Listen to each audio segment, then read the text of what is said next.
Chapter 16, Part 1, of the Oath. The third operation in any magical ceremony is the oath or proclamation. The magician, armed and ready, stands in the center of the circle, and strikes once upon the bell as if to call the attention of the universe. He then declares who he is, reciting his magical history by the proclamation of the grades which he has attained, giving the signs and words of those grades. 1. He then states the purpose of the ceremony, and proves that it is necessary to perform it and to succeed in its performance. He then takes an oath before the Lord of the universe, not before the particular Lord whom he is invoking, as if to call him to witness the act. He swears solemnly that he will perform it, that nothing shall prevent him from performing it, that he will not leave the operation until it is successfully performed, and once again he strikes upon the bell. Yet, having demonstrated himself in that position at once infinitely lofty and infinitely unimportant, the instrument of destiny, he balances this by the confession, in which there is again an infinite exaltation harmonized with an infinite humility. He admits himself to be a weak human being humbly aspiring to something higher, a creature of circumstance utterly dependent even for the breath of life upon a series of fortunate accidents. He makes this confession prostrate too before the altar in agony and bloody sweat. He trembles at the thought of the operation which he has dared to undertake, saying, "Father, if it be thy will, let this cup pass from me. Nevertheless not my will but thine be done!" 3. For the dread answer comes that it must be, and this answer so fortifies him with holy zeal that it will seem to him as if he were raised by divine hands from that prostrate position. With a thrill of holy exultation he renews joyfully the oath, feeling himself once again no longer the man but the magician, yet not merely the magician, but the chosen and appointed to accomplish a task which, however apparently unimportant, is yet an integral part of universal destiny, so that if it were not accomplished the kingdom of heaven would burst in pieces. He is now ready to commence the invocations. He consequently pauses to cast a last glance around the temple to assure himself of the perfect readiness of all things necessary, and to light the incense. The oath is the foundation of all work in magic, as it is an affirmation of the will. An oath binds the magician forever.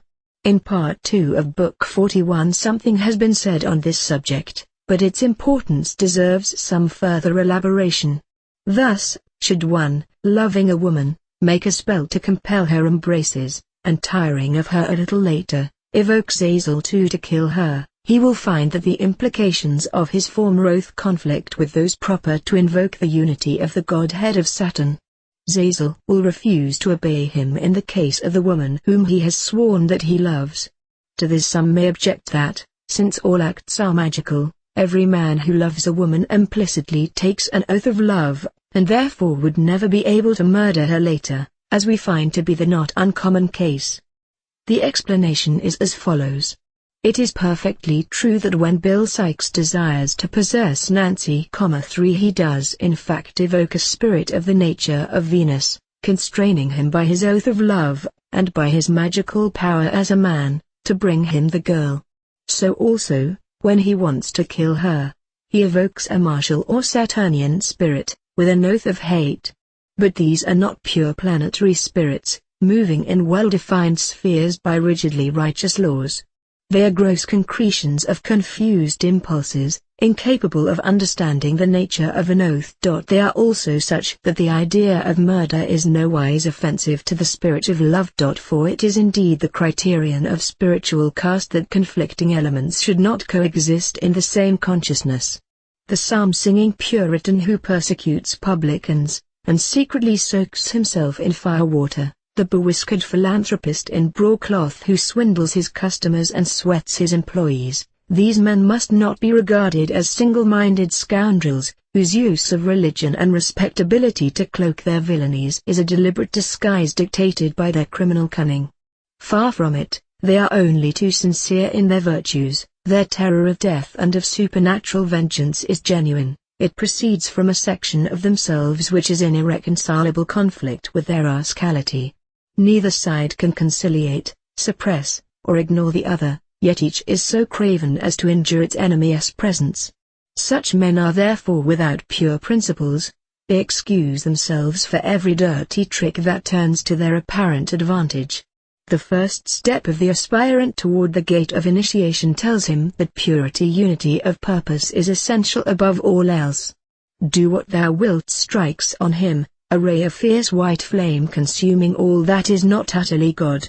Very soon he is aware that he cannot consciously contradict himself. He soon develops a subtle sense which warns him that two trains of thought which he had never conceived as such are incompatible. Yet deeper drives do what thou wilt, subconscious oppositions are evoked to visible appearance. The secret sanctuaries of the soul are cleansed. Do what thou wilt purges his every part. He has become one only. His will is consequently released from the interference of internal opposition, and he is a master of magic. But for that very reason he is now utterly impotent to achieve anything that is not in absolute accordance with his original oath, with his true will, by virtue whereof he incarnated as a man. Will Sykes' love and murder are not mutually exclusive, as they are with King Arthur. The higher the type of man, the more sensitive he becomes, so that the noblest love divines intuitively when a careless word or gesture may wound, and, vigilant, shuns them as being of the family of murder. In magic, likewise, the adept who is sworn to attain to the knowledge and conversation of his holy guardian angel may in his grosser days have been expert as a healer, and wonder whether he has lost all his power. Yet the cause may be no more than that the wisdom of the angel depreciates the interference of ignorant kindliness with diseases which may have been sent to Thesaphora for a purpose profoundly important to his welfare. 1 In the case of the Master Therion, he had originally the capacity for all classes of orgia. 2 In the beginning, he cured the sick, bewitched the obstinate, allured the seductive, routed the aggressive, made himself invisible, and generally behaved like a young man about town on every possible plane. He would afflict one vampire with a sending of cat, and appoint another his private enchantress, neither aware of any moral oxymoron, nor hampered by the apparent incongruity of his oaths. But as he advanced to adeptship, this coltishness found its mouth bitted, as soon as he took serious oaths and was admitted to the order which we name not. These oaths prevented him using his powers as playthings. Trifling operations, such as he once could do with a turn of the wrist, became impossible to the most persistent endeavor. It was many years before he understood the cause of this. But little by little he became so absorbed in the work of his true will that it no longer occurred to him to indulge in capricious amusements. Yet even at this hour, though he be verily a Magus of Wakama, though his word be the word of the Aeon, though he be the beast 666, the lord of the Scarlet Woman in whom is all power given, there are still certain orgia beyond him to perform, because to do so would be to affirm what he hath denied in those oaths by whose virtue he is that he is. This is the case, even when the spirit of such orgia is fully consonant with his will. The literal sense of his original oath insists that it shall be respected. The case offers two instances of the principle. Frater Perdurabo specifically swore that he would renounce his personal possessions to the last penny, also that he would allow no human affection to hinder him. These terms were accepted. He was granted infinitely more than he had imagined possible to any incarnated man.